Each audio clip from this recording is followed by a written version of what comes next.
Kepada Allah, pada maghrib ini kita dihimpun oleh Allah di majelis ini. Semoga majelis kita ini majelis yang diberkahi oleh Allah Subhanahu wa taala. Serta selawat dan salam marilah kita mohonkan semoga tercurah kepada baginda Nabi Muhammad sallallahu alaihi wasallam sebagai uswah dan qudwah hasanah buat kita semua. Bapak Ibu yang dimuliakan oleh Allah, malam hari ini sengaja saya tidak bawa buku, tidak bawa kitab, tapi kita masih membahas tentang sirah nabawiyah. Bapak Ibu yang dimuliakan oleh Allah Subhanahu wa taala, terakhir kemarin kita masuk di episode terakhir ya dari sejarah kehidupan baginda Nabi Muhammad sallallahu alaihi wasallam, yaitu Fathul Mekah ya. Kemarin kita sudah sampai titik di mana pasukan 10.000 pasukan itu masuk di tengah kota Mekah, jantungnya kota Mekah. Nabi membagi beberapa pasukan, ada 10 titik pintu masuk yang dibagi oleh Nabi. Tidak biasa Pak. Biasanya kalau dalam perperangan sebelumnya itu Nabi meminta panglima perangnya yang mengatur strategi. Tapi di Fathul Mekah ini tidak ada yang tahu. Tidak ada yang tahu kecuali baginda Nabi Muhammad sallallahu alaihi wasallam. Menunjukkan apa, Pak? Menunjukkan bahwa para sahabat itu utuh ya, taatnya kepada beliau. Utuh, tidak pakai tapi ya. Kalau biasanya perintah itu kan ujungnya apa? Tapi ya. Jadi bapak-bapak diperintah sama ibu-ibu tapi ya. Suruh ke pasar tapi, suruh beli sayur tapi ya. Sahabat tidak ada kata tapi, karena Nabi yang mengatur dari awal pemberangkatan sampai nanti di Sofa. Jadi Nabi mengatakan 10 titik tadi ketemunya nanti adalah di Bukit Sofa. Bukit Sofa ini masih terikat kuat dengan Bukit Kubais. Jadi di mana Nabi Muhammad sallallahu alaihi wasallam kalau ada di kota Mekah itu pengumuman yang sangat penting itu diumumkan di Bukit Kubais. Sama ketika Nabi setelah Isra dan Mi'raj itu kan diajak oleh Abu Jahal naik ke atas untuk berkisah tentang Isra dan Mi'rajnya Nabi. Bagi Abu Jahal itu strategi untuk membuat orang kafir Quraisy tidak percaya kepada Nabi. Tapi bagi Nabi, karena ini sifatnya adalah uluhiyah dan Allah mengatur dengan rencana yang tidak bisa diatur oleh Abu Jahal.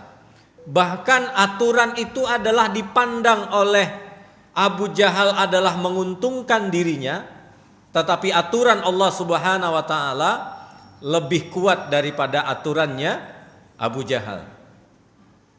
Ya, itulah yang terjadi. Jadi kadang kita itu melihat bahwa kita selalu apa yang kita inginkan itu kita dapatkan. Ya Pak. Apa yang kita inginkan, kita berdoa lalu kita menginginkan sesuatu yang kita harapkan dan kita inginkan itu terijabah. Tapi secara akidah Allah tertawa melihat apa yang kita inginkan. Kenapa? Karena kita mengambil porsinya Allah Subhanahu wa taala. Seolah kita mengatur Allah, dengan semua rencana kita. Seperti Abu Jahal tadi. Abu Jahal tadi mencoba membawa Nabi ke Bukit Qubais untuk meruntuhkan kepercayaan orang kafir Quraisy kepada Nabi Muhammad. Tapi apa yang terjadi, Pak? Yang terjadi adalah Abu Jahal, sembari Nabi bercerita kepada orang kafir Quraisy, Abu Jahal dengan Ikrimah dengan beberapa datang ke Abu Bakar. Abu Bakar waktu itu sedang berada di kebunnya. Lalu dia bercerita bahwa Muhammad itu mengatakan begini dan begitu. Di Isra dan Mi'rajkan dari kota Mekah ke Palestina, lalu di Mi'rajkan. Lalu Abu Jahal ingin meruntuhkan kepercayaannya Abu Bakar Siddiq. Tapi apa yang terjadi, Pak? Malah terbalik. Apa kata Abu Bakar? Seandainya, wahai Abu Jahal, engkau lihat tembok itu warnanya apa? Warnanya putih. Kalau seandainya Muhammad mengatakan itu hitam, aku akan mengatakan itu hitam. Nah, bingung Abu Jahal. Bagaimana berhadapan dengan orang yang aneh begini ini? Aneh, Pak. Sehingga ketika Abu Bakar menaiki kudanya menuju Bukit Qubais, ya, karena di sanalah berkumpulnya orang-orang kafir Quraisy, ya, Abu Bakar berteriak, ya, "Shadaqa Muhammad." Muhammad itu laki-laki yang jujur. Karena sebagian kafir Quraisy termasuk orang-orang yang muslim ketika itu mulai goyah, Pak. Apa yang mungkin perjalanan manusia yang material ini dari Mekah ke Palestina yang butuh waktu 1 bulan itu bisa berjalan hanya semalam. Ada yang mengatakan asar itu tempat duduk Nabi itu ketika kembali masih hangat, Pak. Masih hangat. Nah, apa yang bisa kita lihat? Bahwa ketaatan para sahabat kepada Nabi itu tanpa tapi. Karena mereka betul-betul paham posisi Nabi dan posisi Allah Subhanahu wa taala. Jadi orang mukmin itu maka kelihatan menjadi orang yang aneh. Ya kan? Apa yang dia inginkan lalu tidak diberikan oleh Allah, dia jadi apa? Jadi dia bersyukur. Dia jadi bersabar. Dia begitu yakin. Ya kan aneh, Pak? Karena dia tahu orang mukmin itu diajarkan tentang iman kepada Allah, bahwa Allah memberikan sesuatu apa yang kita butuhkan, bukan apa yang kita inginkan. Cara pandang yang dibangun oleh orang muslim, orang mukmin terhadap Tuhannya tidaklah sama dengan cara pandang kita melihat Tuhan. Kita datang kepada Allah kapan? Kalau lagi susah. Kalau lagi susah, tahajudnya 35 rakaat. Tiba 35 rakaat. Tapi kalau lagi senang, lahli, Pak. Lupa. Tapi Allah, nah kita lihat Allah dalam posisi ini. Allah, kalau 99 kita melakukan dosa, tapi sekali kita bertaubat, maka 99 itu dihapuskan oleh Allah. Coba kalau kita berbuat salah kepada manusia, 990 kebaikan yang dilakukan oleh orang lain, sekali dia melakukan kesalahan, apa yang terjadi? Hilang 99 itu. Beda gak, Pak? Antara manusia dengan Allah? Beda. Tapi persoalannya, kenapakah kita masih berjalan dengan cara kita sebagai manusia? Maka ingin saya sampaikan, Al-Quran itu kalau kita lihat, dia terbagi jadi 3. Yang pertama isinya adalah akidah, ya.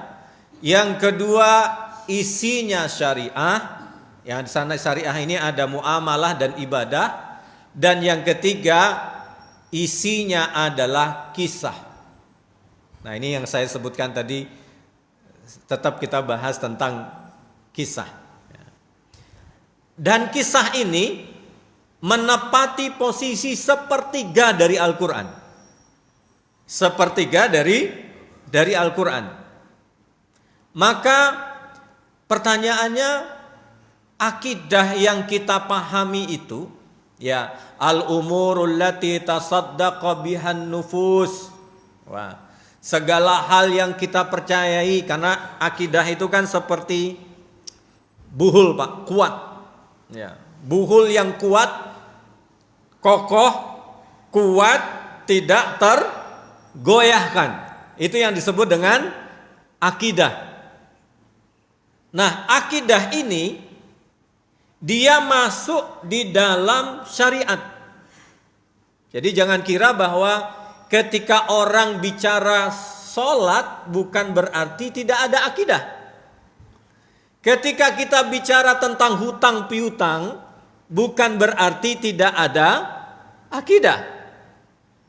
Kalau kita bicara tentang kisah bukan berarti tidak ada akidah. Karena syariah dan kisah itu adalah liputannya adalah akidah. Bapak Ibu yang dimuliakan oleh Allah. Nah, kalau kita urut lagi, tadi ada 3 ya. Ada akidah, ada syariah, ada kisah.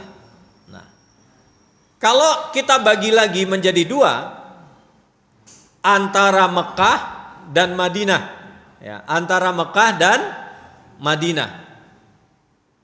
Pertanyaan saya, surat Al-Kahfi itu muncul itu karena Nabi Muhammad SAW sebagai seorang manusia, beliau juga merasakan sedih yang luar biasa, Pak. Diintimidasi, dicaci, dihina, dikatakan orang gila, dikatakan apa lagi ya? Tidak waras, sihir, ya.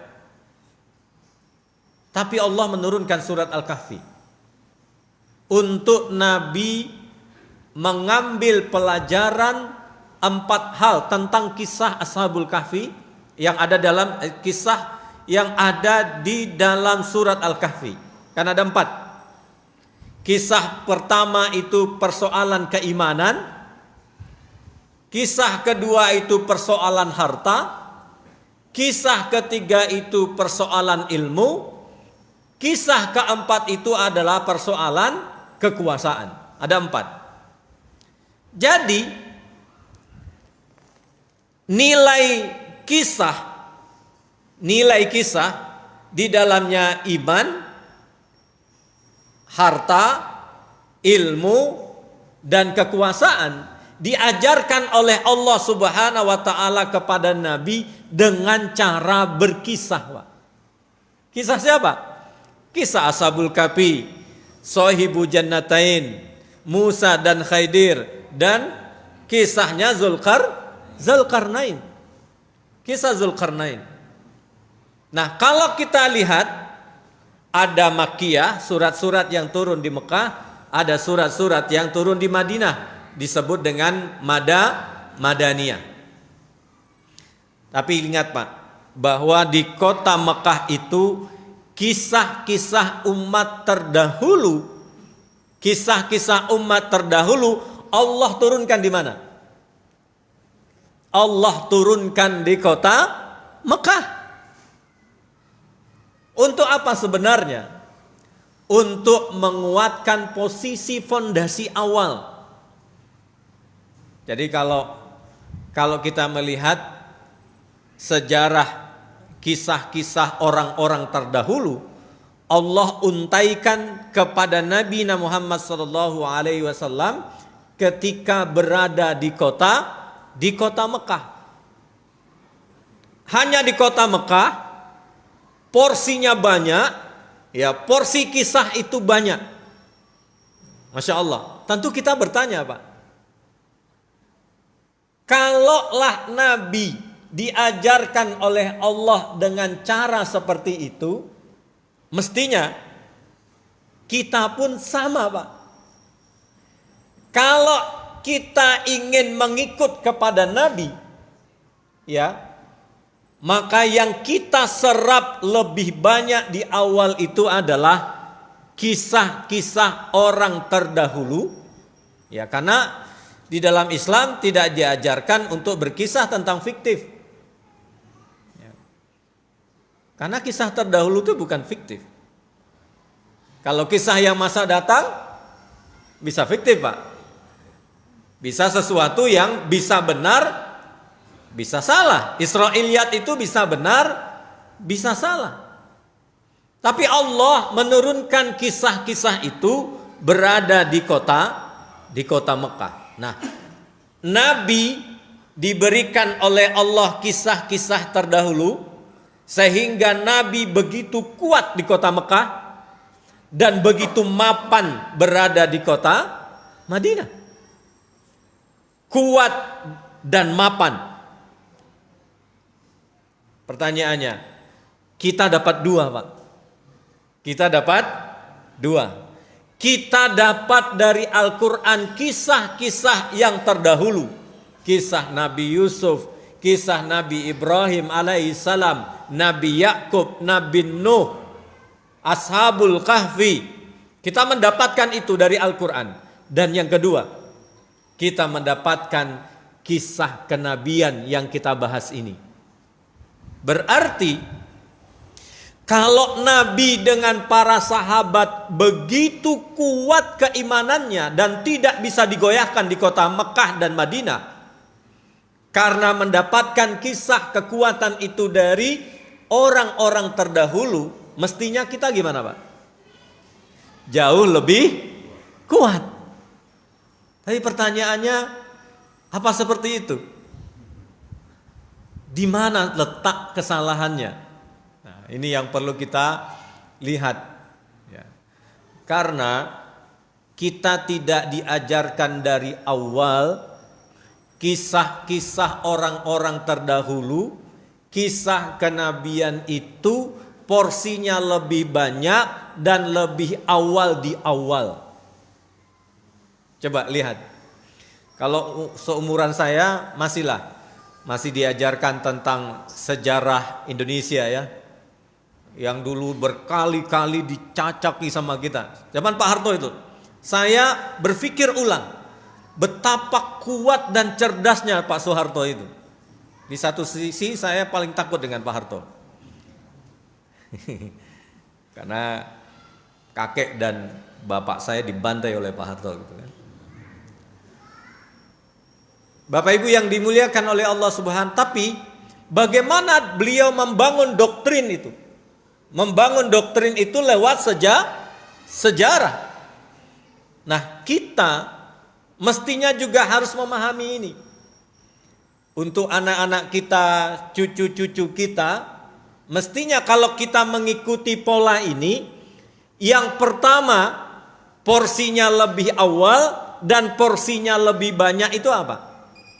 Berarti kan kisah umat-umat terdahulu dan kisah Nabi Muhammad sallallahu alaihi wasallam.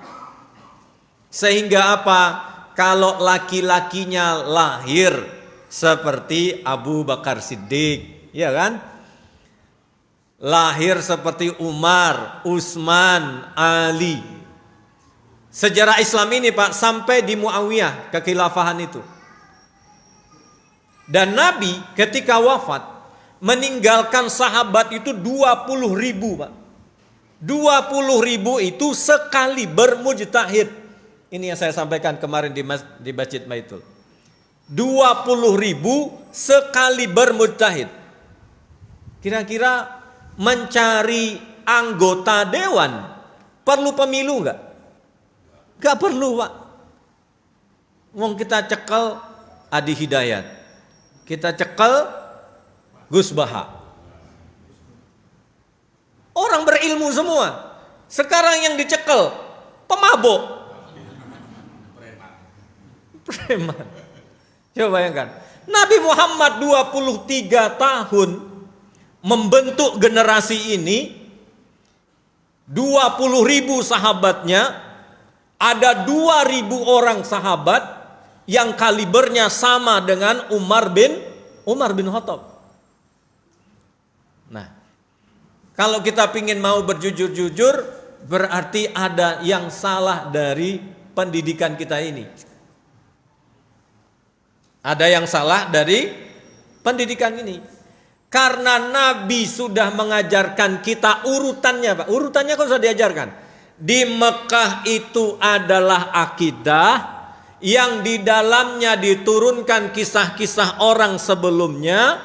Setelah itu di Madinah persoalannya adalah syariah terkait dengan muamalah, terkait dengan ibadah dan ibadah. Maka kita lihat keluar perempuan dari rahim peradaban itu, saya contohkan saja. Seperti anaknya Abu Bakar Siddiq. Siapa beliau? Beliau adalah istri baginda Nabi Muhammad SAW, Aisyah. Yang Nabi Muhammad SAW menyatakan, kalau dari laki-laki pintu ilmu itu adalah Ali bin Abi Thalib, kalau dari perempuan pintu ilmu itu ada dari Aisyah bin Abi Bakrin, bintu Abi Bakrin, anaknya Abu Bakar Siddiq. Yang ketika Nabi Muhammad setelah wafatnya 40 tahun lamanya Aisyah menjadi seorang guru. Nah, kalau kita tidak kenal dengan Aisyah, nah ibu-ibu yang di belakang ini, kalau tidak detail mengenal Aisyah, pertanyaan saya, bagaimana Aisyah berikutnya akan muncul? Kalau kita yang laki-laki ini, Pak, ya, tidak detail memahami baginda Nabi Muhammad SAW, lalu kita menuntut negara ini baldatun thayyibatun wa rabbun ghafur. Kira-kira sampai di titik mana? Bika akan kita sampai di titik itu. Nah, ini betapa Allah memberikan ruang itu kepada kita. Apa kata Allah di dalam surat Ibrahim? Alam taro kaifa daraballahu masalan kalimatan tayyibatan, ya, kasajaratin tayyibatin asluha sabitun wa far'uha fis sama. Kata Allah, tidakkah kalian melihat Allah contohkan kalimatan tayyibah, la ilaha illallah itu, kasajaratin tayyibatin, seperti pohon yang bagus, asluha, akarnya, sabitun, menancap kuat ke dalam, wa far'uha fis sama, dan batang dan dahan-dahannya begitu rindang ke langit. Ini perumpamaan Allah, Pak. Artinya sabitun, ya, asluha sabitun, itu artinya adalah akidah. Ya, akidah. Akidah itu seperti jalan untuk menyerap keimanan. Jadi bayangkan kalau orang tidak paham dengan akidah, bagaimana dia akan mengenal Allah Subhanahu wa taala? Dia akan berjalan di muka bumi ini kalau dia tidak kenal dengan Allah Subhanahu wa taala. Jadi kalau kita tanya hari ini anak-anak di kampus sana, saya karena setiap hari berinteraksi dengan mereka, apa yang membuat kalian percaya bahwasanya masa depan kalian itu cerah? Kira-kira jawabannya apa, Pak? Jawabannya Masya Allah. Jawabannya sebab akibat. Nah, sebab akibat. Ya kalau pingin kaya, jalan pintasnya korupsi katanya kan. Lah iya Pak. Coba tanya kampus hari ini. Tadi saya ngajar. Menurut kalian jalan pintas untuk bisa cepat kaya apa? Loh sudah ada contohnya. Cara pintas cepat kaya dekati penguasa, rampok. Ada yang menyatakan begitu tadi. Rampok. Dan itu Masya Allah itu merusak luar biasa. Kalau hanya sebab akibat, kalau ingin kaya, jadilah sebab sehingga semua unsur yang menyebabkan sampai kekayaan itu didapatkan dijalani. Kan begitu? Nah itu kan unsurnya. Pertanyaannya, siapa sebab ini? Nah, kalau dia memandang sebab ini adalah material. Material. Dan tidak meletakkan Allah Subhanahu wa taala menjadi sebab. Nah, kalau kita lihat ayat ini, asluha sabitun wa far'uha fis sama, berarti kan dari bawah, Pak. Dibangunnya dari bawah. Akarnya ini akidah, makanan diambil oleh akar ini, masuk ke pohon, ya. Pohon ini adalah imannya. Nanti di ayat berikutnya baru buahnya. Baru buahnya. Jadi sirah nabawiyah yang kita pelajari ini adalah wilayah apa Pak? Di dalamnya meliputi 3 hal tadi. Ada akidah, ada syariah, ada kisah itu sendiri. Ada kisah itu sendiri.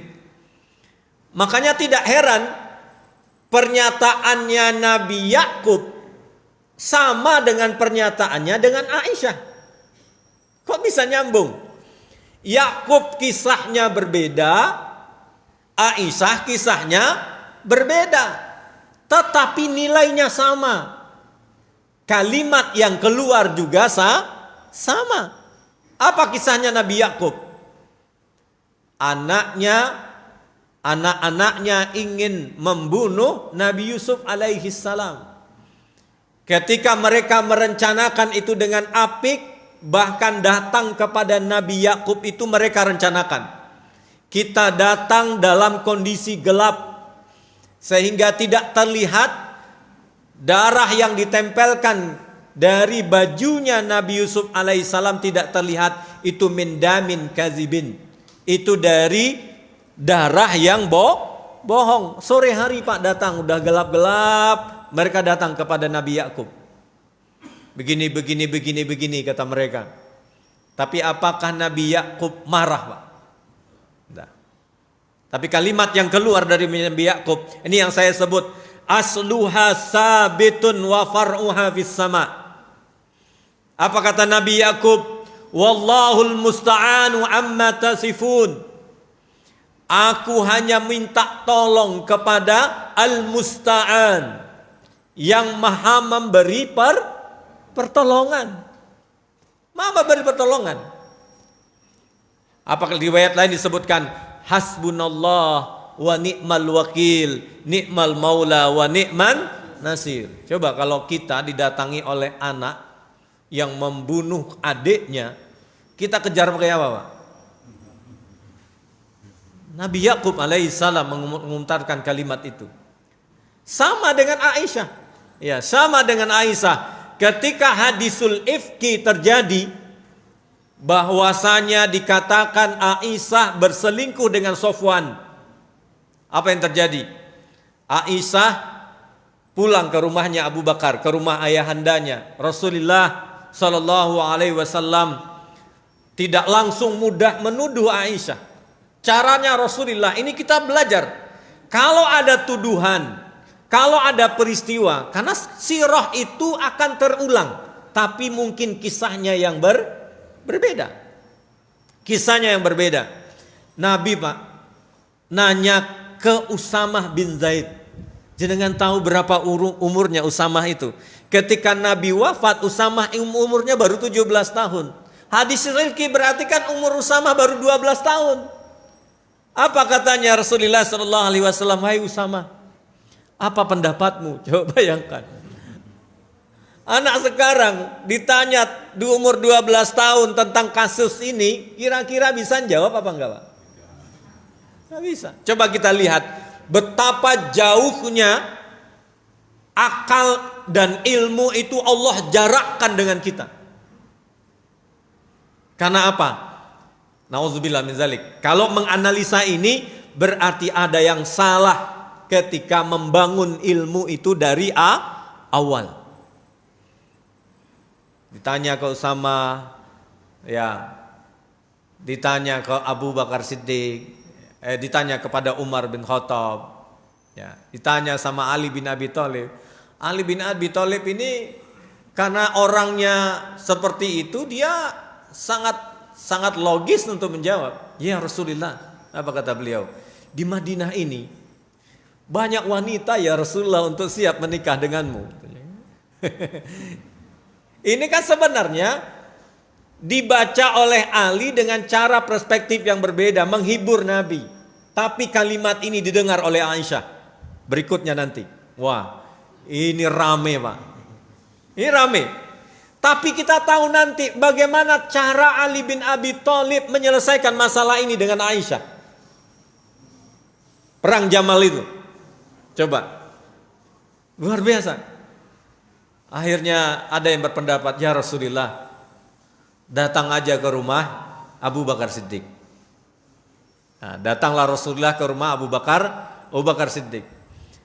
Aisyah minta supaya ayahnya berhadapan. Ayahnya tidak mau, Abu Bakar tidak mau. Ibunya disuruh tidak mau. Akhirnya Aisyah sendiri yang maju. Apa kata Nabi Muhammad SAW? Wahai Aisyah, katakanlah yang sebenarnya. Kalau memang itu benar, katakan benar. Kalau itu tidak, katakan tidak. Selesai. Gitu kan? Tapi Masya Allah, apa kata Aisyah? Kalimat yang sama, itu yang dikeluarkan oleh Aisyah sebagaimana kalimatnya Nabi Yakub alaihi salam. Wallahul musta'anu amma tasifun. Hasbunallah wa ni'mal wakil, ni'mal maula wa ni'man nasir. Betapa peristiwa itu menggambarkan sosok kuatnya seorang Aisyah tentang imannya yang disebut dengan tali tadi. Akidah itu kan tali yang terbuhul kuat. Di saat peristiwa itu tampak jelas siapa Aisyah sebenarnya. Dan itu dinyatakan oleh baginda Nabi Muhammad SAW. Apa kata beliau? Sama kalimatnya Nabi Yakub alaihissalam. Aku hari ini, dulu, masa yang akan datang. Wallahul musta'an. Tempat-tempatku minta pertolongan, bersandar, mengadu, istikayah hanya kepada Allah Subhanahu wa taala. Hasbunallah. Cukup bagiku Allah Muhammad. Ini kalau kita terjemahkan secara personal, kalimat ini dalam sekali, Pak. Membuat Nabi menangis. Kalimat itu kalimat yang mencucurkan air mata seorang Nabi, yang dimana istrinya memiliki kekuatan dalam, sangat dalam. Betapa Aisyah itu bisa menembus Nabi Yakub alaihissalam. Kalimatnya sama. Itu dikomentari oleh Nabi nanti. Dari mana engkau tahu tentang kisah Nabi Yakub itu? Gitu kan, gitu ya. Dari mana engkau tahu tentang kisah setelah kisah ini terjadi ya, Pak? Waktu di rumah mungkin diskusi gitu ya. Dari mana engkau tahu tentang kisah itu? Coba bayangkan. Turun ayat, Pak. Jadi satu titik keyakinan kita kuat kepada Allah, buhul tadi ya. Buhul tadi terikat kuat dengan Allah Subhanahu wa taala, maka sesungguhnya Allah akan menurunkan lebih daripada yang kita yakini. Apa yang turun? Turun ayat satu lembar, Pak. Membela Aisyah. membela Aisyah. Nah, ini supaya kita tidak kehilangan arah terkait kenapa kita belajar sirah nabawiyah. Ya, saya khawatir kita hanya terpana dengan kisah-kisahnya, tapi kita kehilangan nilainya. Nah, itu sengaja saya tak bawa kitab malam hari ini.